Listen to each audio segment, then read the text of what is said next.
یہ خبر بنگلہ دیش سے ہے، جہاں پر پرتشدد مظاہروں کے دوران ہونے والی ہلاکتوں پر سابق وزیر اعظم شیخ حسینہ واجد کے وارنٹ گرفتاری جاری کر دیے گئے۔ غیر ملکی میڈیا کے مطابق اگست میں بنگلہ دیش میں مظاہروں کے دوران سابق وزیر اعظم شیخ حسینہ واجد اقتدار چھوڑنے کے بعد بنگلہ دیش سے فرار ہو کر بھارت چلی گئی تھیں۔ بنگلہ دیش کے انٹرنیشنل کرائم ٹرائبونل میں شیخ حسینہ واجد کے خلاف مظاہروں کے دوران ہلاکتوں کے کیس کی سماعت ہوئی۔ عدالت نے سابق وزیر اعظم کے وارنٹ گرفتاری جاری کر دیے۔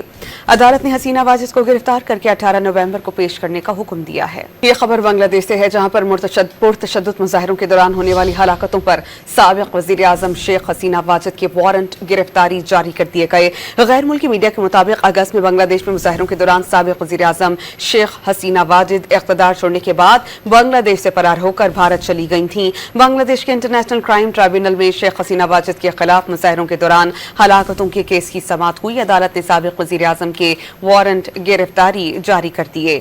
عدالت نے حسینہ واجد کو گرفتار کر کے 18 نومبر کو پیش کرنے کا حکم دیا ہے۔